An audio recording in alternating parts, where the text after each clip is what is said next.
Hello viewers, আশা করি আপনারা সকলে ভালো আছেন। চলে আসলাম আপনাদের সামনে আরেকটা নতুন ভিডিও নিয়ে। আজকে আমি কুমড়ো পাতার মজার একটা রেসিপি শেয়ার করব। তাই কুমড়ো ডালে চলে আসলাম কুমড়ো পাতা তোলার জন্য। তো এখান থেকে আমি সবুজ আর সতেজ দেখে কয়েকটা পাতা তুলে নিলাম। এই রেসিপিটি বানানোর জন্য লাগবে আমার মুসুরি ডাল। তো প্রথমে কতগুলা মুসুরি ডাল আমি ভিজিয়ে রাখলাম। মুসুরি ডালটা ভিজানো হয়ে গেলে এখন এটাকে আমি ব্লেন্ড করে নিব। তো দেখতেই পারছেন কয়েকটা কাঁচামরিচ দিয়ে মুসুরি ডালটা আমি ব্লেন্ড করে নিলাম। ব্লেন্ড করা হয়ে গেলে মুসুরি ডালটা আমি একটা বাটির মধ্যে রেখে দিলাম। এখন এর মধ্যে সব ধরনের মশলা এড করে দিতে হবে। তো প্রথমে আমি দিয়ে দিলাম মরিচ গুঁড়া, হলুদ গুঁড়া, দিয়ে দিলাম হজের গুঁড়া, পরিমাণ মতো জিরা আর লবণ। এখন দিয়ে দিলাম আদা রসুন বাটা। সবশেষ এর মধ্যে দিয়ে দিলাম আমি চাউলের গুঁড়া। চাউলের গুঁড়াটা দেওয়া হয়ে গেলে এখন আমি সবগুলা মশলা একসাথে মিক্স করে নিব। আর এইদিকে আমি কুমড়ো পাতাগুলো ধুয়ে নিলাম। এবার পাতার মধ্যে একটু একটু করে ডাল বাটাটুকু লাগিয়ে নিব। উল্টে পাল্টে পাতার দুই পাশে ডাল বাটাটা লাগাতে হবে। এইবার পাতাটাকে একটু একটু করে বাস করে আমি বড়ার শেপ দিয়ে নিব। ডাল বাটাটুকু লাগানো হয়ে গেলে এইভাবে পাতাটাকে আমি ভেঙে ভেঙে বাস করে নিব। তোমরা চাইলে লাউ পাতা বা জালি পাতা দিয়ে এইভাবে বাড়িতে রেসিপিটা তৈরি করে নিতে পারো। তবে কুমড়ো পাতা দিয়ে এই রেসিপিটা তৈরি করে নিলে খেতে অনেক মজা লাগে। তো দেখো প্রায় একটা বড়া আমি এইভাবে বানিয়ে নিলাম। আবারও আমি উপর দিয়ে এইভাবে ডাল বাটাটা লাগিয়ে নিব। এইভাবে আমি এক এক করে সবগুলা বড়া বানিয়ে নিব।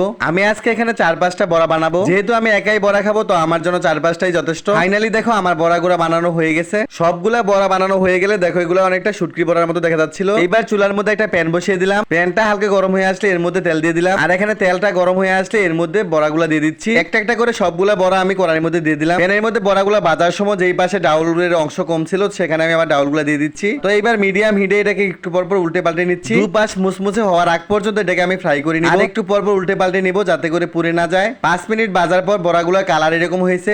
আমাকে আরেকটু সময় নিয়ে বড়াগুলা ভাজতে হবে। যখনই বড়ার উপরের অংশগুলো মুসমুসে হয়ে যাবে তখনই চুলাটা বন্ধ করে দিলাম। এবার একটা একটা করে সবগুলা বড়া আমি একটা বাটির মধ্যে তুলে নিচ্ছি। মাশাআল্লাহ এখন বড়াগুলা দেখতে খুবই লোভনীয় লাগছিল। আর আমি বড়া খাওয়ার জন্য আমি কয়েকটা মরিচ বেজে নিয়েছি। তো আমি এখন খাওয়ার জন্য আমার প্লেটের মধ্যে একটা বড়া আর একটা মরিচ নিয়ে নিলাম। বড়াটা দেখে মনেই হচ্ছে না এটা আমি নিজে বানিয়েছি।